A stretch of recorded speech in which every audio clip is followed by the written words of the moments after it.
Comment il s'appelle? Mhm, J'ai beaucoup apprécié le témoignage de Joyce parce que dans ce témoignage, elle montrait que il y a un temps d'observation, c'est-à-dire qu'on constate le problème, mhm, elle constate et elle essaie de faire à sa façon, avec d'autres techniques ou bien les techniques des entraîneurs et tout. Non, mhm, vas-y, pousse, vas-y, non, fais mieux, tu peux. Et lui, de l'autre côté, il comprend pas. Donc, il y a cette période de constatation qui doit exister. Et cette période n'est pas généralement d'une minute ou de 30 secondes. Ça peut prendre une minute, 5 heures, 3 semaines, un an.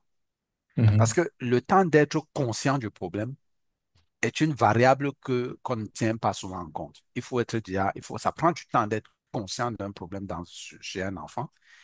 Et mhm, maintenant, le temps de chercher aussi, mais comment est-ce que je peux corriger ce problème par moi-même, ça prend aussi du temps. Et mhm, maintenant, le temps de trouver la réponse, la solution, d'appliquer la solution et d'aller constater sur le terrain que la solution a fonctionné, tous ces éléments prennent du temps. Et maintenant, les parents, eux, quand ils abordent notre solution, quand ils abordent TechnoTutor, c'est pour la plupart, ils veulent que dès qu'ils ont acheté, non seulement c'est toi qui vas faire le travail à leur place, mais en plus, ils veulent que ça aille à une vitesse, à la vitesse de la lumière. C'est-à-dire que un problème qui est là depuis 7 ans, 8 ans, 10 ans, ils veulent que toi et l'outil vous résolvez ça en quelques secondes. C'est-à-dire que, mais je ne vois pas les résultats depuis que j'utilise. OK, tu utilises depuis combien de temps? Ça fait 2 semaines. 2 semaines. Bon, OK. Comment est-ce que tu utilises? Et quand je parle souvent, je regarde comment on appelle ça, dans le Historique. back-office, Dans dans l'historique. l'historique. Je me rends compte qu'elle saute 3 jours, elle ne fait pas, elle saute 12 jours, elle ne fait pas. Mais comment est-ce que tu veux que ça fonctionne? En fait, c'est un Pourtant, point sur lequel, oui, pourtant, vas-y. quand tu regardes même en fait ce que nous faisons, c'est les résultats varient de personne en personne, du moins la vitesse à laquelle les personnes voient les résultats, mais de façon générale, entre une semaine et 3 mois, c'est là où il y a, quel que soit qui tu es, quel que soit comment tu fais, tu as déjà une évolution, un changement, tu as quelque chose. Maintenant, ça varie maintenant de personne en personne. Certaines personnes, après déjà une semaine, ils vont te dire, waouh, mon enfant a maîtrisé complètement l'alphabet. Pour d'autres, c'est après 2 semaines. Pour d'autres, c'est après un mois, waouh, mon enfant commence à aimer l'école. Donc, il y a énormément, en fait, de, d'aspects, mais que les enfants voient. Comme une autre maman, elle disait hier que, parce que elle utilise, ça en fait même pas encore une semaine, mais je lui ai demandé de bien observer ses enfants. Bon, elle ne disait pas qu'elle ne voit pas les résultats, mais je lui ai demandé de bien observer ses enfants parce qu'elle me demandait que mais mon enfant, parce que je lui ai demandé de faire ça en anglais, elle dit, mon enfant, ils vivent en Belgique et ils ont leur flamand là. Et à côté de ça, il est dans une école bilingue, mais prioritairement francophone. Mais il est dans une école bilingue, donc français-anglais. Mais elle me disait, bon, il ne parle pas vraiment anglais. Comment est-ce que ça va l'aider? Est-ce que ça va aller? Bon, je lui disais, bon, il n'y a pas de souci, fais comme ça va aller. Mais je lui ai demandé entre-temps, observe bien ton enfant. C'est là qu'elle disait, bon, elle ne sait pas si c'est déjà le programme TechnoTuteur ou pas, mais elle a remarqué que son enfant, il lui a parlé un peu de ces choses un peu personnelles, des choses qu'il ne faisait jamais avant. Bon, comme elle dit, elle ne sait pas si c'est le programme ou pas. Mais bon, ça reste ouvert. Comme je dis, ça ne fait même pas encore une semaine. Donc, le résultat, il varie vraiment entre maximum jusqu'à 3 mois. Tu as déjà un changement, un résultat, quelque chose de visible. Et quand on regarde cela, si on veut comparaître ça avec autre chose, même comme je n'aime pas vraiment, c'est la pire de choses à faire, à se comparaître avec une autre personne.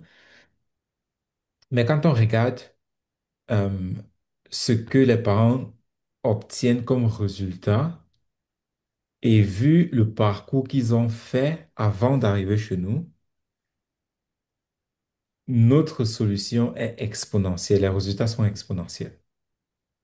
Parce que ce soit quelqu'un qui va apprendre l'anglais, quelqu'un qui passe toute sa vie, plus de 10 ans, 15 ans, n'arrive pas vraiment à communiquer en anglais et arrive ici, prend le programme et en moins de 6 mois, 9 mois, un an, commence à parler la langue, c'est extrêmement rapide comparé à où la personne était.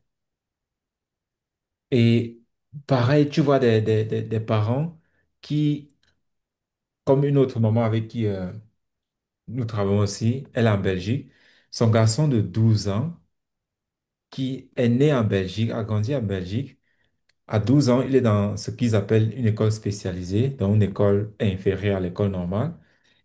L'enfant, quand elle nous rejoignait, l'enfant ne connaissait ni ligne ni écrit, il ne connaissait même pas son alphabet et il n'a même pas pu faire sa carte d'identité parce qu'il ne sait pas écrire son nom.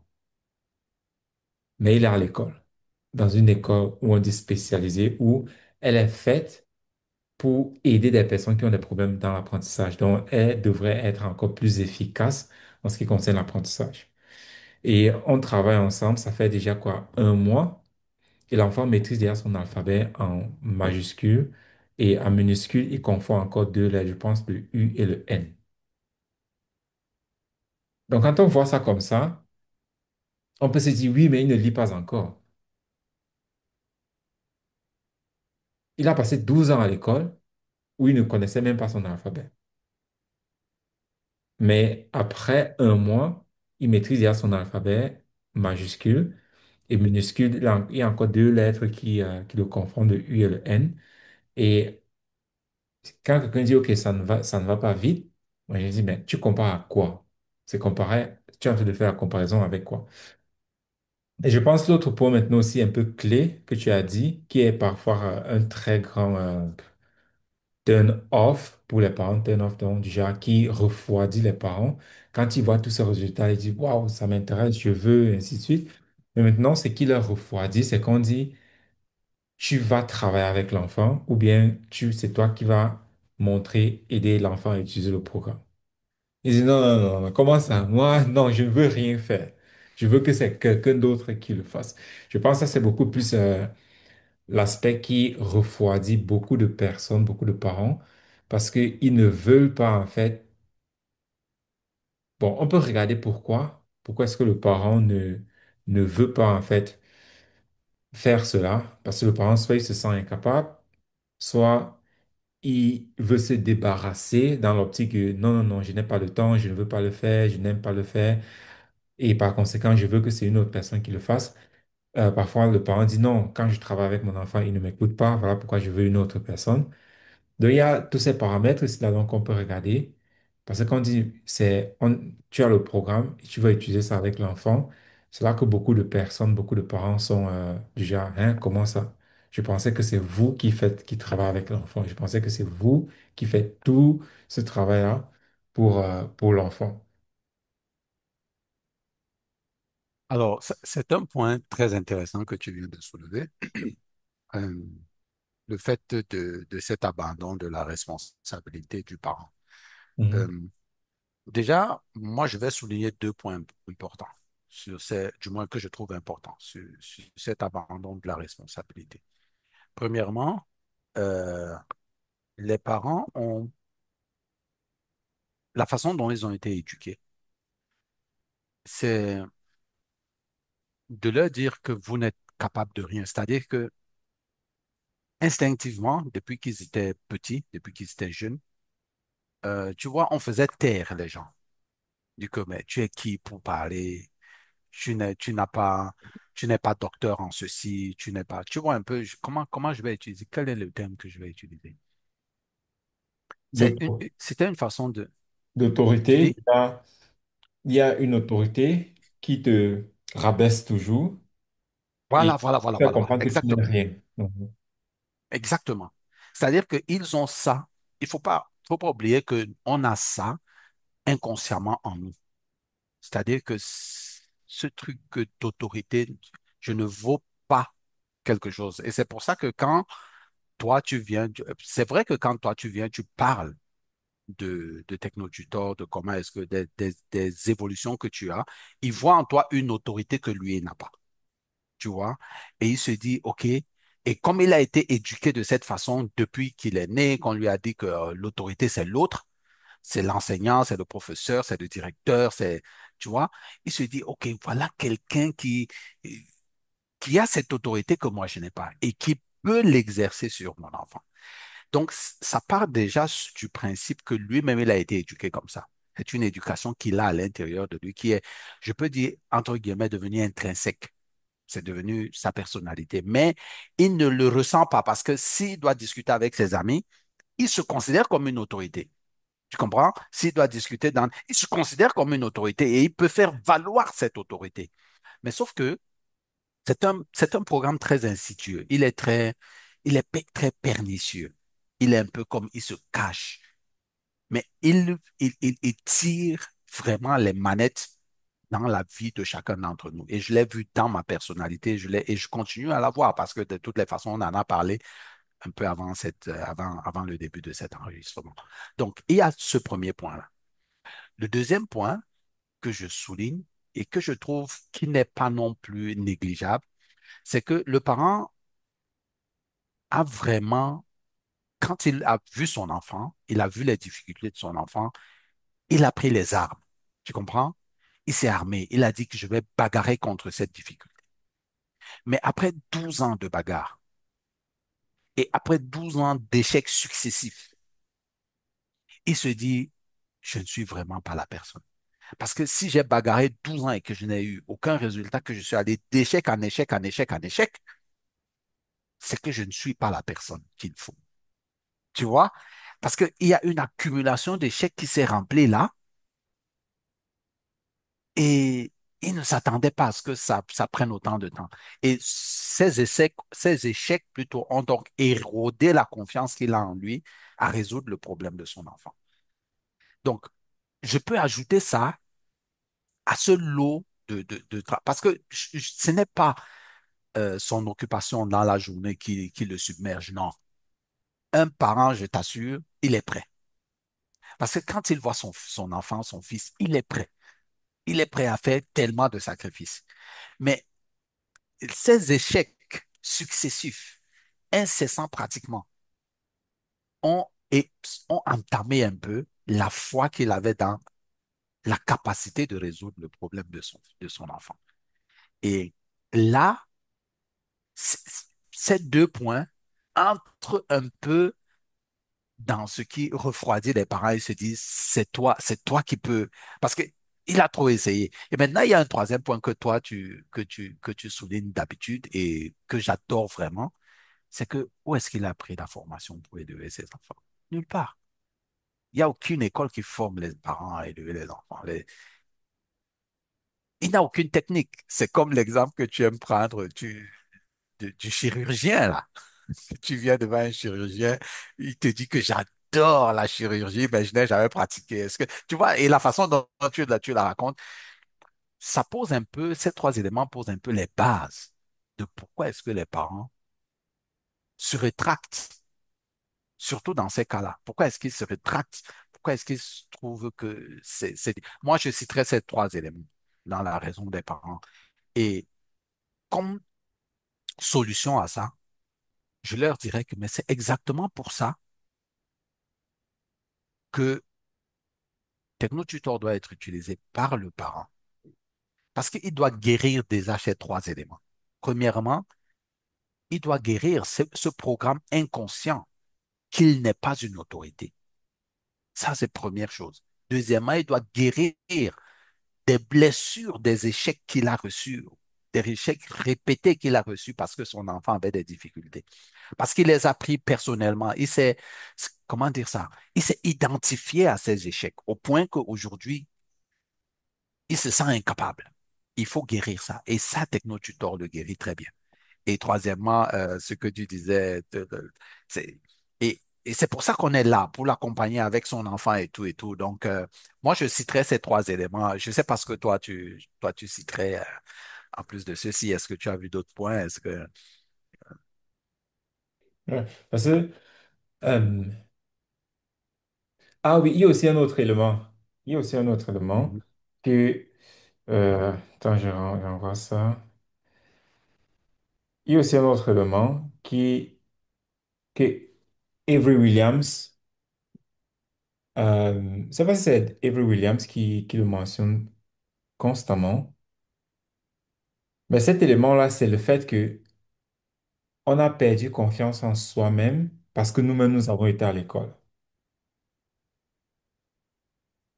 Le fait que j'ai été à l'école et j'ai vu comment c'est stressant, difficile, compliqué, cela me fait déjà moi-même comprendre parce que j'ai été à l'école, mais aujourd'hui, je ne sais rien faire. Quand je dis je ne sais rien faire, Ah oui. c'est dans le sens où je suis allé, j'ai appris les mathématiques, mais je suis nul en mathématiques. Je suis allé, on m'a appris l'histoire-géographie, mais je connais plus rien. Je suis allé, on m'a appris telle chose, mais je m'en souviens même plus. Alors, si tout cela que on m'a appris, mais je ne m'en souviens même plus, comment est-ce que je peux aider mon enfant? Donc, On appelle ça de l'incompétence apprise. exactement. Donc, je n'ai rien appris durant ce parcours-là et je mets la faute sur moi. Ça veut dire que je ne peux pas apprendre, ça veut dire que je suis nul. Et si je suis nul, je ne peux pas apprendre, j'ai tout oublié, je ne comprends rien. Comment est-ce que je peux le transmettre à une autre personne? Et qui en soi devrait aussi sonner une clochette d'alarme parce que si je suis allé quelque part pour apprendre et que j'en ressors et je ne connais rien, la question c'est Pourquoi je ferais cela à mon fils? la question c'est est-ce que j'ai vraiment, est-ce qu'on apprend vraiment des choses, ça va? Parce que tu peux dire, OK, c'était seulement moi. Mais quand tu parles avec tout le monde, on a toujours le même discours que, ah, l'école était compliquée, l'école était difficile, je n'ai pas aimé, je n'ai pas compris ci, je n'ai pas compris ça. Et les seuls moments de plaisir que nous avions quand nous étions à l'école, c'était quand nous étions avec des amis. C'était les moments de récréation où on devait Oui, s'amuser. récréation, hein? Mais tout le reste, on n'aime pas. Même aujourd'hui, quand un parent dit mon enfant aime l'école, je dis, OK, ton enfant aime aller à l'école, mais il a les problèmes d'apprentissage, il ne comprend pas, ça ne va pas, il y a quelque chose qui ne va pas. Il dit oui, il aime beaucoup aller parce qu'il y a ses amis. Ouais, c'est pas qu'il aime l'école, ce n'est pas l'école qu'il aime. Il aime ses amis. Il aime ses amis et il va à l'école parce que c'est là-bas qu'il rencontre ses amis. Donc vraiment faire cette distinction-là où le parent dit, ah, mon enfant adore aller à l'école. Oui, et c'est là-bas tu sais, les enfants, ils vont là où ils peuvent s'exprimer le plus.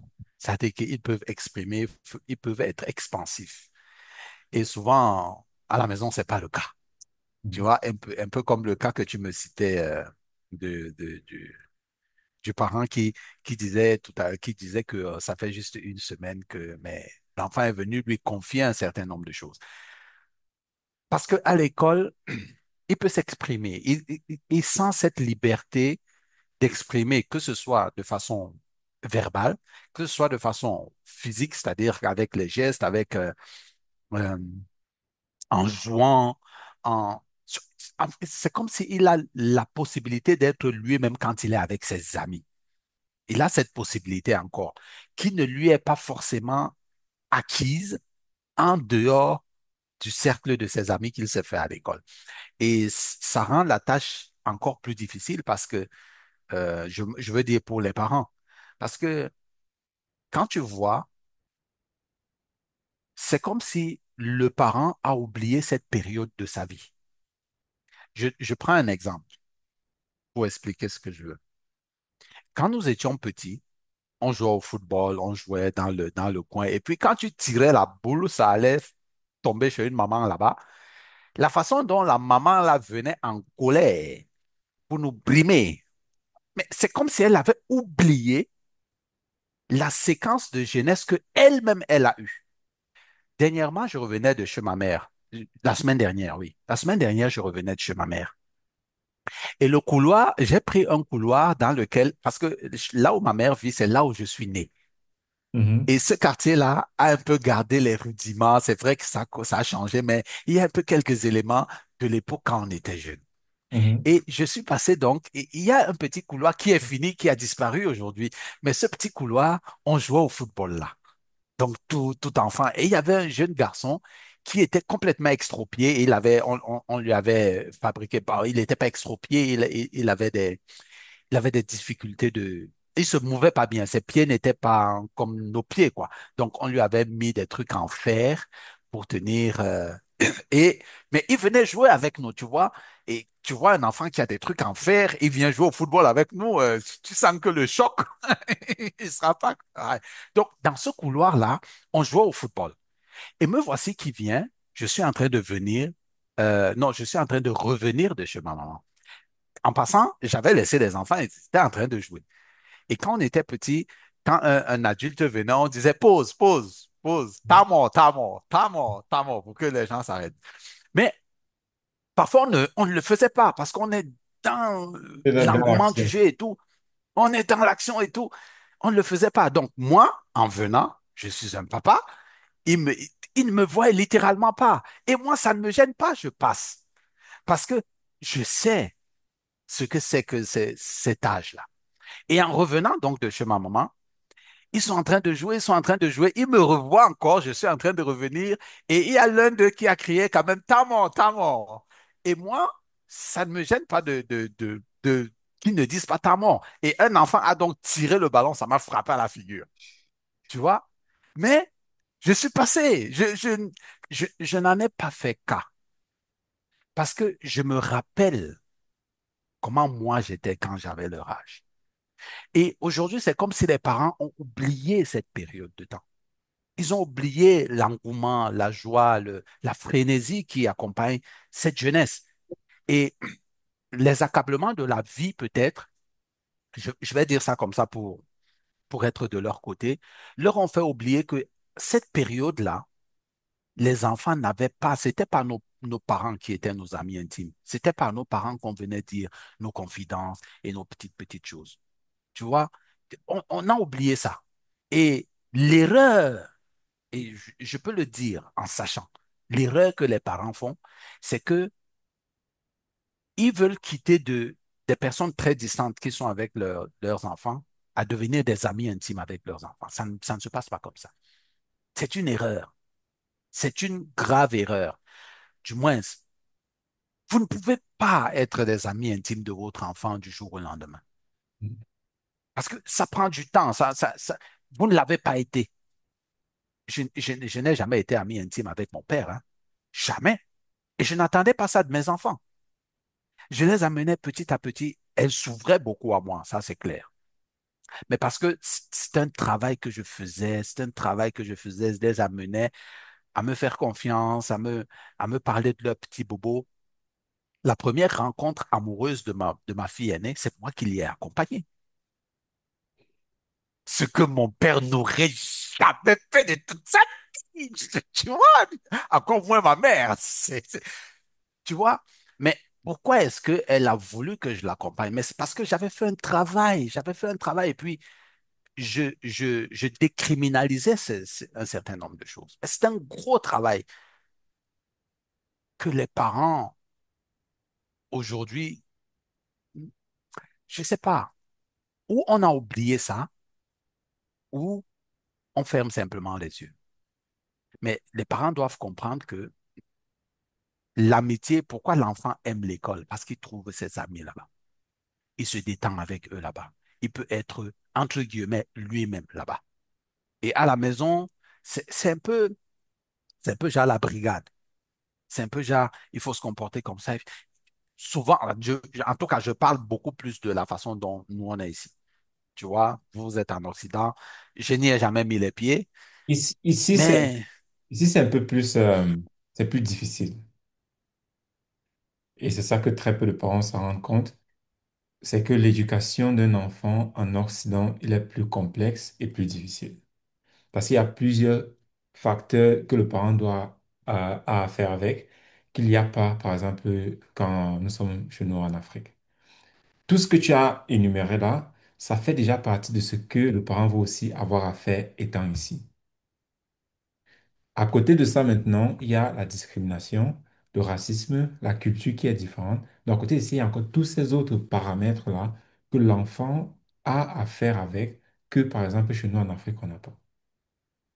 Mhm. Une culture, par Ouais, exemple, ça c'est clair. la sexualité, c'est quoi, l'homosexualité?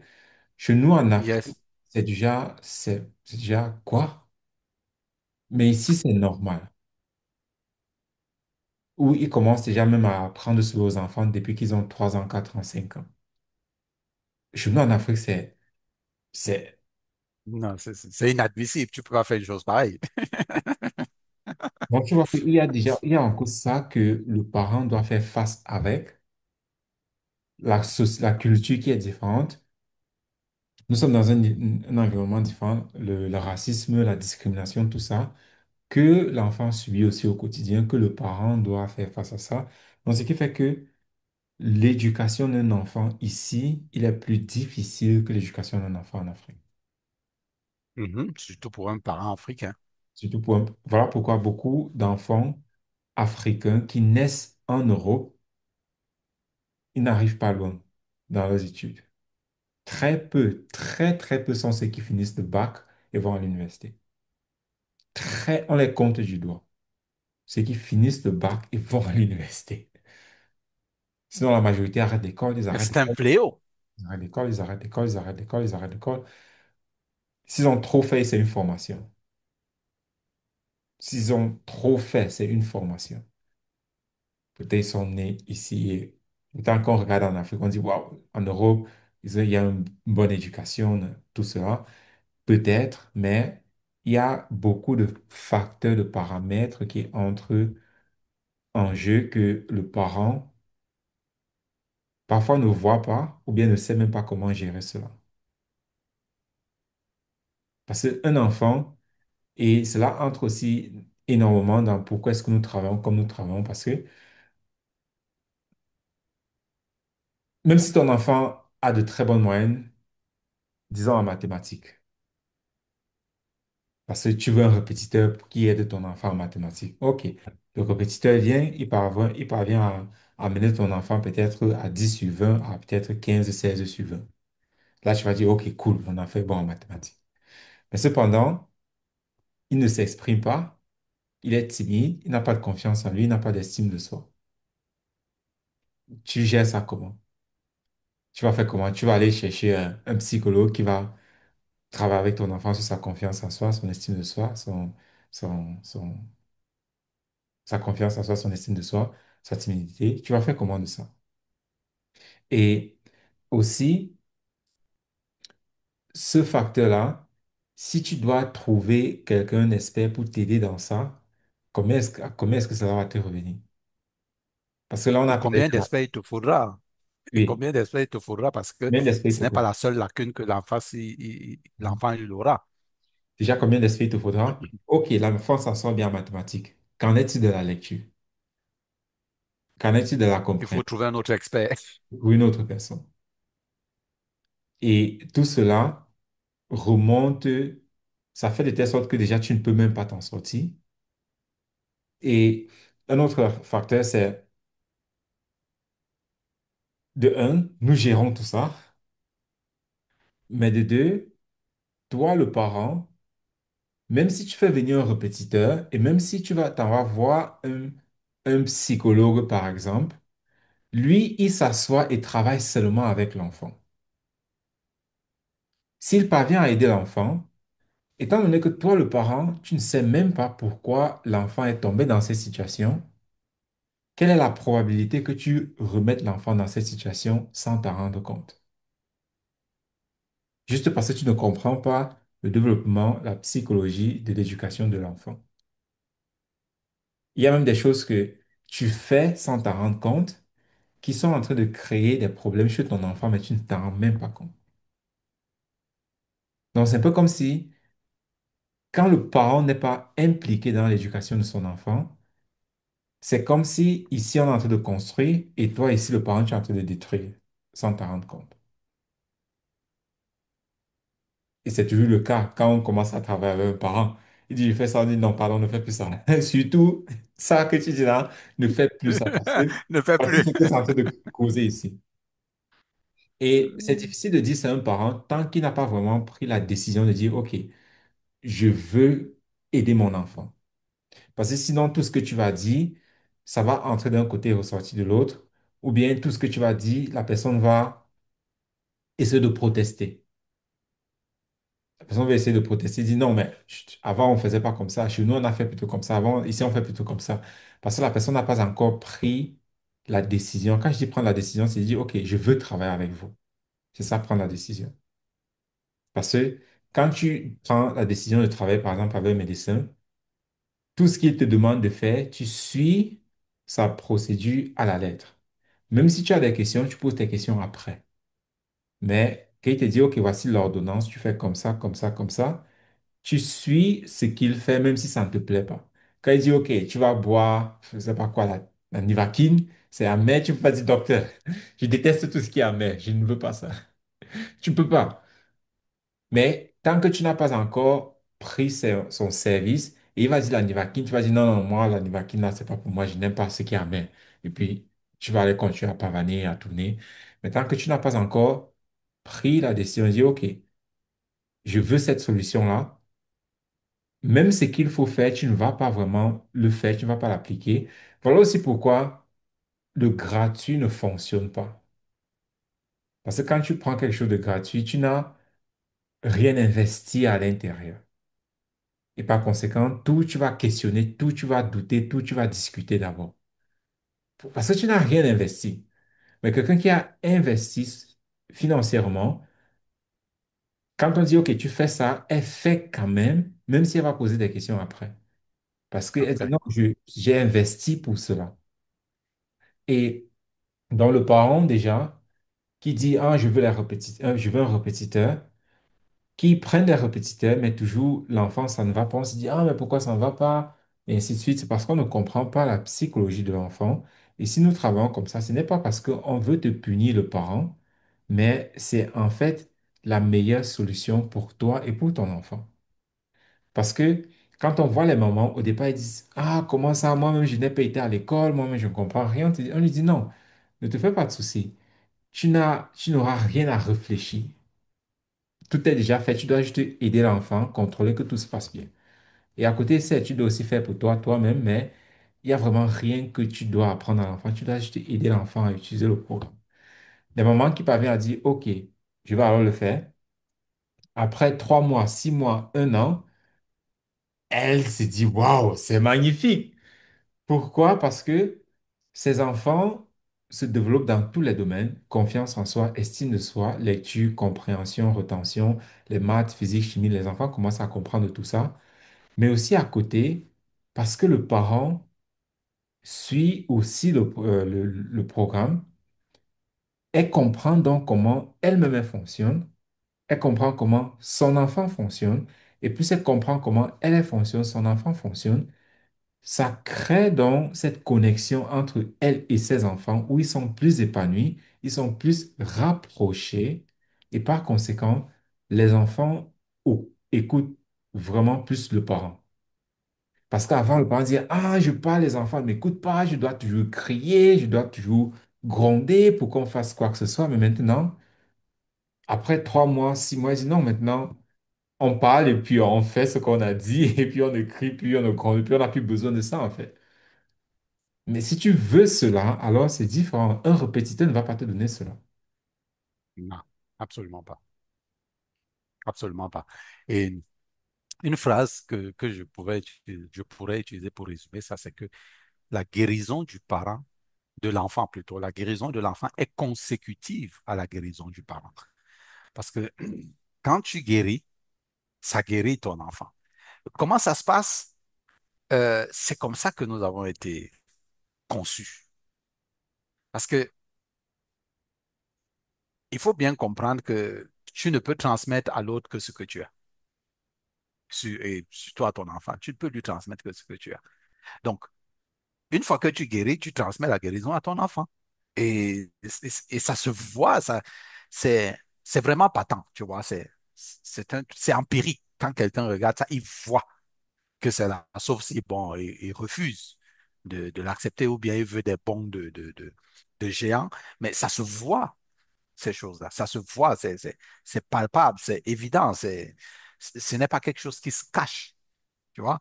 Et c'est vraiment comme ça qu'il faut prendre ça. Je guéris mon enfant. Tant que je guéris mon enfant. Si je ne guéris pas, je ne vais pas guérir mon enfant. Je peux empirer la situation. Mais quand je guéris mon enfant. C'est, c'est un peu comme quand quelqu'un tombe malade à la maison. C'est toute la maison qui est impactée. Il y a papa, il y a maman, il y a les... Si une seule personne tombe malade, c'est toute la maison qui est impactée. Quand la personne est guérie, tu vois, comme si toute la maison est guérie. Tu vois? Donc, et dans ce cas, c'est très vrai. C'est très vrai. Tu guéris, tu guéris ton enfant. C'est aussi simple que ça. C'est pour ça que on doit travailler avec les parents. Le parent doit être impliqué parce que de toutes les façons, c'est lui qui va passer le plus de temps. C'est toi qui vas passer le plus de temps avec ton enfant. Ce n'est pas moi, ce n'est pas Diane. Non. On va venir, on va faire ce qu'on a à faire, mais le plus clair du temps, et c'est même ça qui était très remarquable dans le témoignage de de Joyce. Joyce hier. Mhm. Oui, parce que c'est elle qui passe le plus de temps, c'est elle qui voit, c'est elle qui... Non, allons tester ceci, allons faire ceci, allons faire... Mais elle travaille, je veux dire, elle a un emploi. Elle n'est pas... Et puis, elle le disait hier, finalement, pendant les périodes d'hiver, j'étais la seule parente là Mhm. pour mon La enfant. seule Les maman, autres étaient là, mais qui était la seule la maman. seule maman qui était là, Mhm. Les hommes sont qui là, était mais là. en été, il y a beaucoup plus de mamans. Mais en hiver, elle est là pour observer son enfant. Elle est là pour observer son enfant parce que c'est là qu'elle constate qu'il y a ceci qu'il faut travailler. Enfin, la preuve, c'est que son coach, il ne voyait pas quoi faire. Même le Il ne coach voyait pas de quoi faire. l'enfant ne voyait pas le Même le problème. coach ne voyait pas quoi faire. Et la maman était là, qui observait, qui regardait, et dit, on va tester ceci, on va tester ceci, on va tester ceci. Finalement, quand elles ont décidé d'utiliser TechnoTutor, mais pourtant TechnoTutor était là. TechnoTutor était là depuis le début, tu vois. Mais quand elles ont décidé d'utiliser cette définition, d'utiliser, et elle a vu, c'était empirique, comme je dis, c'est quelque chose que tu vois, tu ne doutes même pas, tu vois. Donc, en fait, tu guéris ton enfant. Donc, c'est pour ça qu'il faut toi-même utiliser TechnoTutor. Heureusement, c'est une pour toute la famille, c'est un pour toute la famille. Donc, c'est Mhm. ça qui fait le charme. Mais ce que tu as dit là, c'est vraiment clé parce que quand une personne est malade à la maison, cela affecte tout le monde. Et c'est pareil, si ton enfant a des lacunes, des problèmes, des difficultés, cela affecte tout le monde. Et ça, cela va aussi dans l'autre sens. Et attends, peut-être ouais, je vais montrer ça.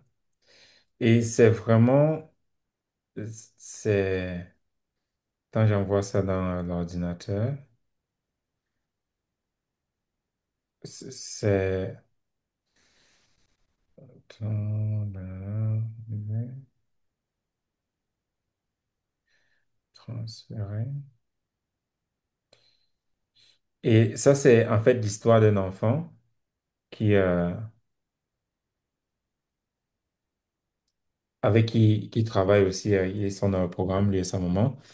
Et quand on commençait, l'enfant, il avait des lacunes, des problèmes. À l'école, on disait qu'il ne comprend rien, il est nul, que sa sœur est plus vaillante que lui, qu'il aura besoin d'une assistance spécialisée parce qu'il ne comprend rien, même son alphabet, il bâillait là-dessus. Il ne comprenait pas, en fait. Et ils ont le programme, ça fait environ 3 mois. Il commence en début juillet.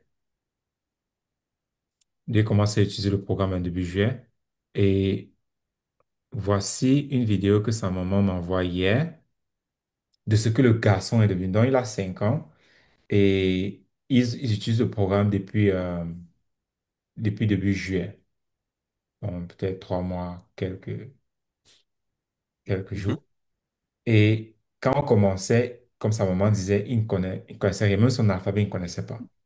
Donc, il avait des difficultés Et pour son grand frère a 11 ans, pour son grand frère, sa maman devait toujours être derrière lui, que fais ci, fais ça, est-ce que tu as travaillé, est-ce que tu as fait tes cours? Donc, elle devait toujours être derrière lui pour qu'il fasse ses devoirs. Donc, elle devait toujours crier, gronder, tout derrière pour qu'il fasse quoi que ce soit, même pour ranger ta chambre, faire ses devoirs, tout, elle devait toujours être derrière lui. Mais aujourd'hui, après 3 mois, samedi surpassé, quand nous étions en train d'enregistrer son témoignage, elle expliquait comment aujourd'hui, parfois c'est lui qui s'occupe de ses petits frères. Ou parfois quand il veut travailler, il veut lire son livre, parce qu'aujourd'hui, après 3 mois, l'enfant maintenant, il lit comme... La lecture est devenue pour lui comme quelque chose de naturel. Et un enfant qui a toujours détesté la lecture, il ne lisait pas. La lecture, voilà. Mais après 3 mois d'utiliser le programme, aujourd'hui, il lit. Sa maman ne fait que l'acheter des livres. Bon, il y a même aussi une vidéo qu'elle a envoyée, je vais aussi directement envoyer ça, où les livres que elle ne fait qu'acheter. Elle ne fait qu'acheter les livres. C'est devenu que, OK, on ne fait qu'acheter des livres, on ne fait qu'acheter des livres.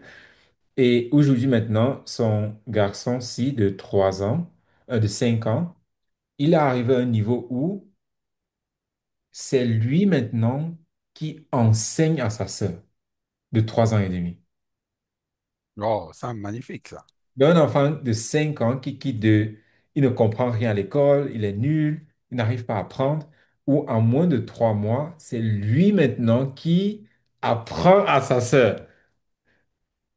Et la maman, imagine pour une maman, imagine d'abord déjà comment ça te simplifie la vie. Mhm.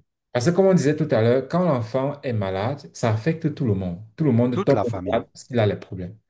Et pareil comme quand un enfant commence à aller bien, quand son éducation commence à aller bien, ça affecte aussi tous les autres enfants et ça affecte toute la famille.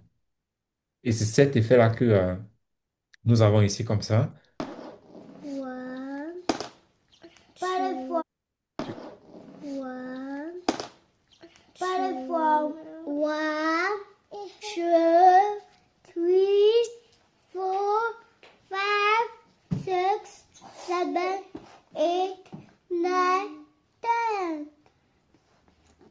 11, 12, 13, 14, 15, 16. Je pense. Non, c'est incroyable. Je vois. C'est même quel est l'autre. Je pense que c'est ça. Elle dit à sa sœur, mais comment tu ne peux pas dire level? Mhm. Non, donc, c'est two, three, four, two, three, four, five, non, là-bas, six, seven, eight, non, là-bas, nine, ici, ten, non, ici, 11, 12, 13, 14, 15. Ah, ok, 5.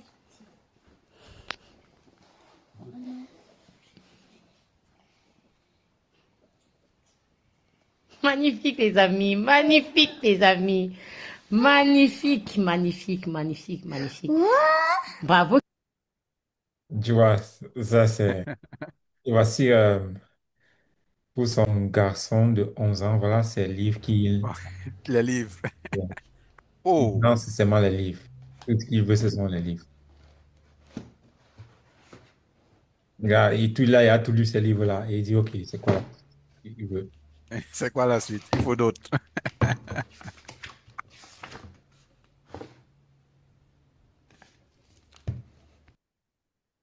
Donc, et ouais, l'effet, l'effet cumulé où quand ça commence à décoller, directement, tous les autres enfants prennent. Parce que son garçon de 5 ans, maintenant, sa fille de 3 ans et demi veut faire tout ce que son frère de 5 ans fait. Le garçon de 5 ans, il veut faire tout ce que son frère de 11 ans fait. 11 ans fait. Donc, ça commence seulement à aller dans... La maman, elle dit Dans seulement, tous les... oh, ouais, ça va dans tous les enfants avancent à une vitesse où elle se dit, wow. Pourquoi? Parce que, comme on a dit tout à l'heure, une épidémie peut être positive comme négative.